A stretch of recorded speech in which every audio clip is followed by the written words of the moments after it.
Right now, we also want to focus on another thing that's happening. We understand that Hassan Omar, who's a former Wiper Secretary General, is currently addressing the media. Let's just cross over there and listen into what he has to say.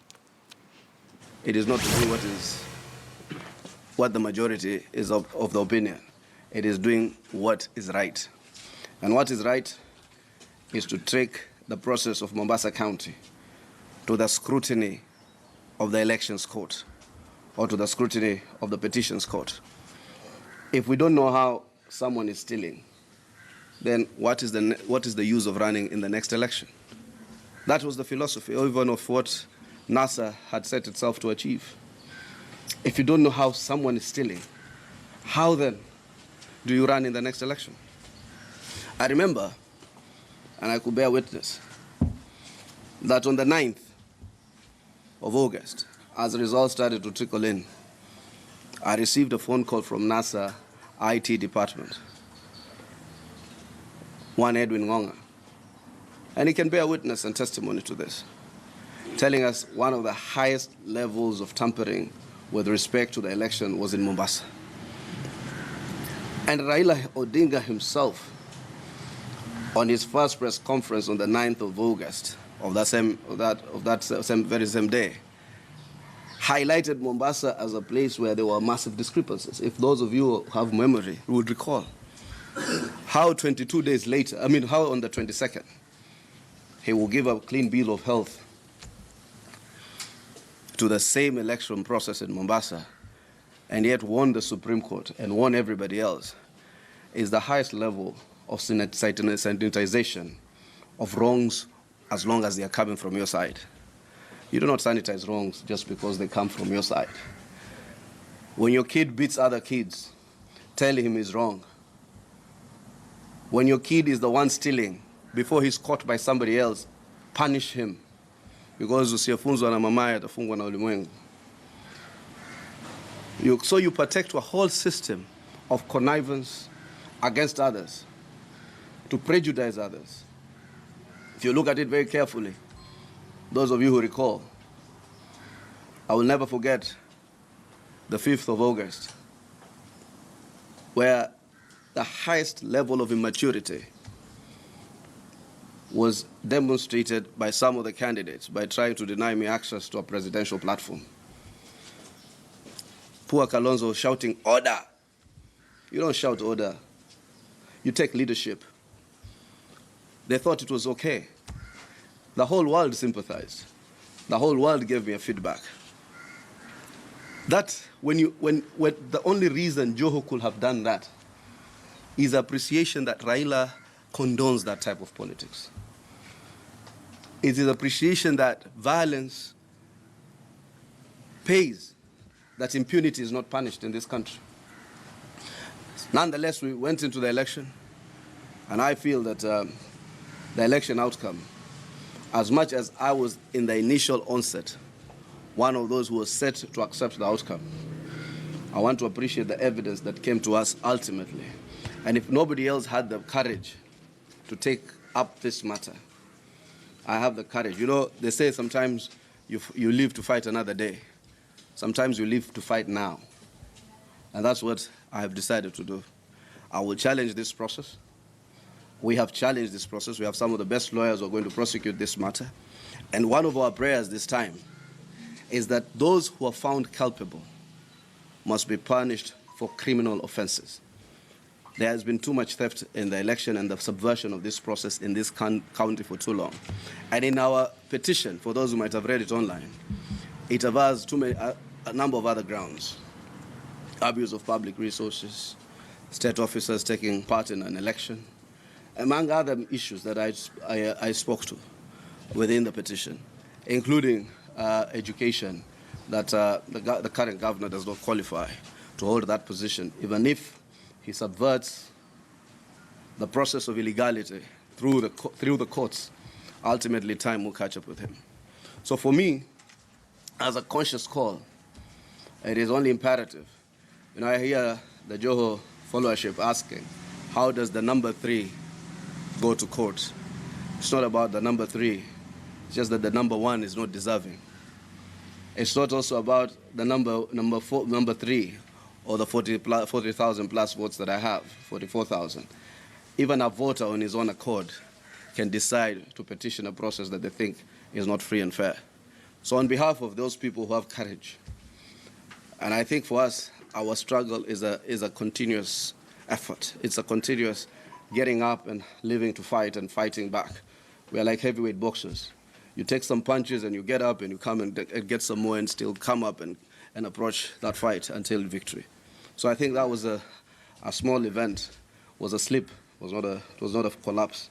And what for me was most persuading was the reference of Mombasa's irregularity in the Supreme Court and the initial people who gave us evidence that there was tampering of results in Mombasa and the electoral process was fraudulent was none other than NASA itself. For them to turn around, as they say it on pulpits, woe unto you hypocrites. So we will pursue this. Mombasa should be bracing for a by-election that will actually administer the true will of the people. I am not going to discuss the merits and demerits because the matter is now duly before the court of law, and I therefore can only talk about the broader context upon which I pursued this matter. I am not a coward. You cannot have such a document where senior lawyers and senior counsels think it's a massively well-written, well-researched document, and then not have the gut to present it before a forum that could prosecute this matter conclusively. So I think we need electoral justice so that next time, hata wewe, Brian, hata wewe, Jacob, hata anybody else mukenda ka election, sio wewe mfanya bidii, mwingine atia a ballot staff. It was all of you, even in terms of your logic, know that the results do not make sense. The results do not fit in. Even if I did not win, it is not possible that the victories that have been registered across the county can be the victories that are now in force. Secondly, you do realize, immediately after the elections, I have been fairly absent from the political scene. So that I had resigned indeed from Wiper, but I only had to resign now through action. So I was doing nothing. All of you might have realized. You meet me in a coffee place and you ask me what's going on. What was going on is when you're collecting evidence, you need to be subtle so that you do not evoke a possible strategy of cover-up. You know, when I start saying, ndakumtafuta Suli, when I start saying, ndakumtafuta Matunda, I'm giving you leads. Before you realize you get to Matunda before I do. So by God's design, we were able to document a bit of evidence from both people who came to us out of their own volition, people we went to meet in the courts in various areas, who have been able to give us very credible information about what they think might have transpired. And for us, if the court were to grant scrutiny, and I hope the judges will not be compromised, if the courts were to grant scrutiny, then we definitely will have an outcome that is desirable. So after all that soul-searching, I decided to resign from the Secretary Generalship of Wiper. You know, parties must add value to you. Parties must appear also to give you a thumbs up. I was not willing, personally, to say anything about the resignation. I went on Wednesday as a man of credibility. I took the Wiper resignation. Those of you who have been watching this small clip of Kalonzo Musyoka telling Mwawade something, you must have seen me somewhere behind there, eavesdropping, because I had not handed in the resignation, but I had resigned in my mind, isn't it? So what I did, I went further, I gave him the resignation, and the party leader, as a gentleman, told me, I will not accept it, let me keep it, let us talk on Friday. So when I came to Mombasa, I decided to seek further advice from a forum that I participated in. Only that one person thought that we should not move back on the resignation, so he did the honors of circulating it to you. You will realize, for some of you who are my friends here, for the first time I did not pick up your phones because I did not want to get into a public altercation with the Wiper Democratic Movement membership. You could not have been friends yesterday and enemies today. But I found the press conference that followed extremely colorless. for them to say I was ineffective. I was the only candidate who financed all my candidates. All of you know the levels of campaign that we gave in. If it's about taking political responsibility, my party leader has Jubilee right in his bedroom. Jubilee members have been elected in Kitui. What is more than that to take political responsibility? So I urge people who were once allies to tread carefully with the type of barbs they throw onto others. Those who live in glass houses must throw stones. I know for a fact what happened here. And I know for a fact I do not desire anymore. Not for the Kamba vote, but for the Wiper leadership. It's weak, it's meek, it's unfocused, it is fluid. You do not know whether Kalonzo is supporting me or he's supporting Joho.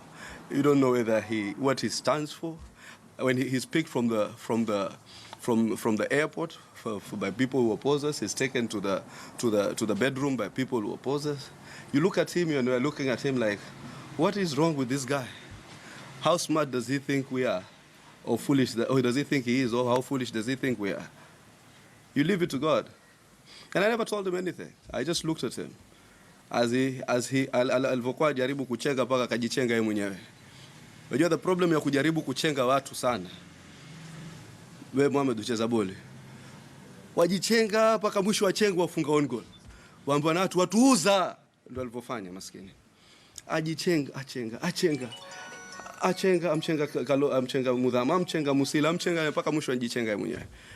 Right now he's hanging on the balance. Why will I be there to be duped a second time? Mzungu wasema, fool me once, shame on you. Fool me twice, shame on me. I'm not a fool. I know which party in this county that you need to join to represent a realistic chance of having political clout. Parties are there to assist. What was different about me in running as an independent? My brother Mwange in Changamwe managed a paltry 6,000 votes. I beat him.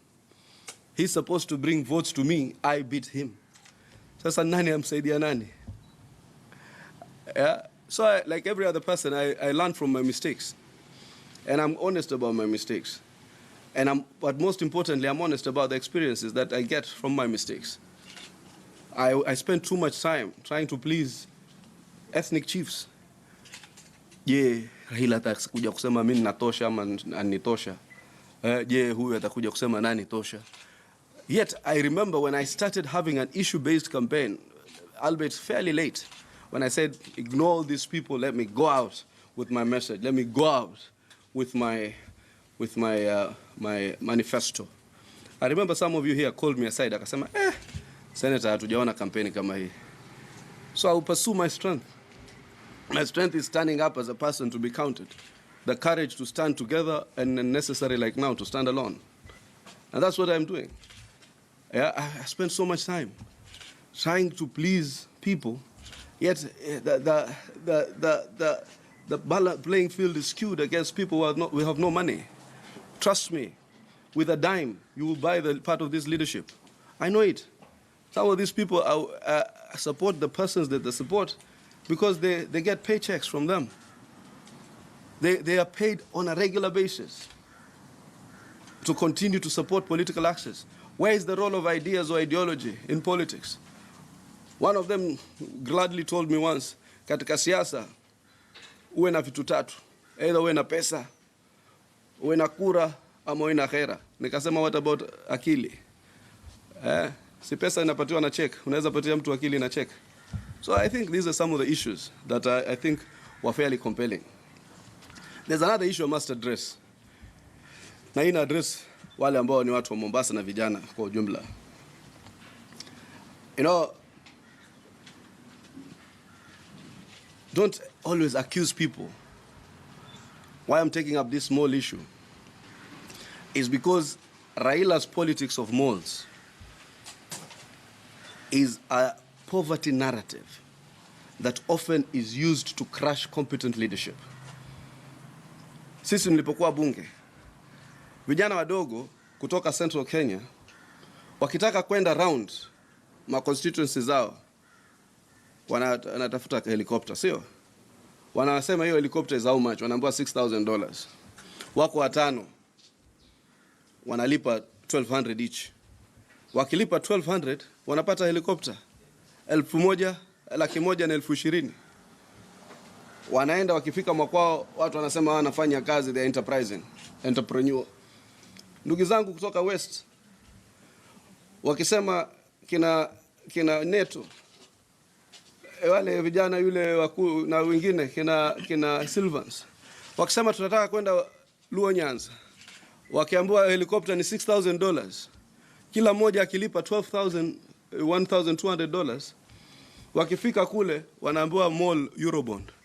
It's the concept of poverty that you do not allow people to have full entrepreneurship. Na sasa nataka kuambia watu wa Mombasa, msikubali hizi siasa za ujinga. I have to advise you. Na watu wetu, bwana, tuambie watu wetu wajinga, lakini hata kama mbajinga mwetu, na lazima tuambie muwe wabaya muwe wazuri mwetu. And we have to speak to you.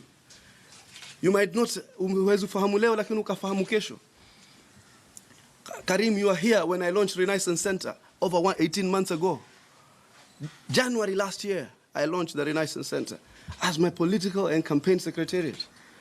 I was totally aware how much money I will require. Sindio? Nikaeka list of donors. Some of you, I put you in the list of moral support. When you cover me, that's a resource. The media, one of the things you see, I will one day make available my strategy plan. One of the things I made in my strategy plan, the media in Mombasa is friendly to me. So I did not need to cover. I did not need to worry about coverage. So what I did was to draw, as I want people to understand this, clusters of donors. Yule wa 50,000, yule wa 100,000, yule wa 1,000,000, yule wa shilingi moja. The same way Raila is doing with M-Pesa. But I had a higher sophisticated method rather than M-Pesa. I targeted donors with my agenda. I raised money. Usilete hii sera ya umaskini, kwamba maskini hawezi kusimama. The minute I see money, you explain to it ati pesa ya Ruto.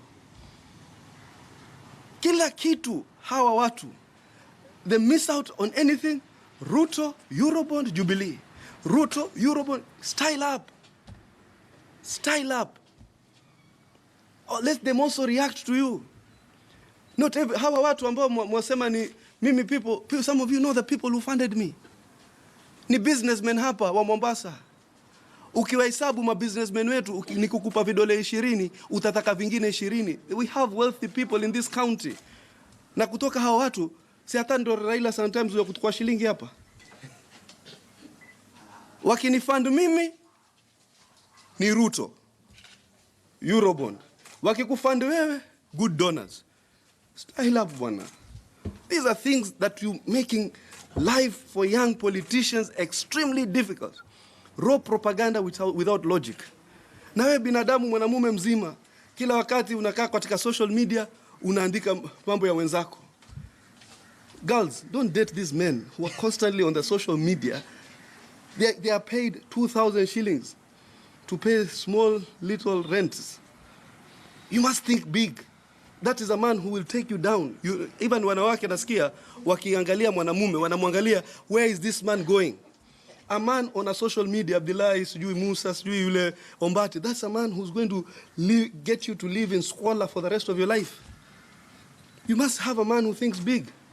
You must have a country that thinks big. You must have a leadership that thinks big. Even men...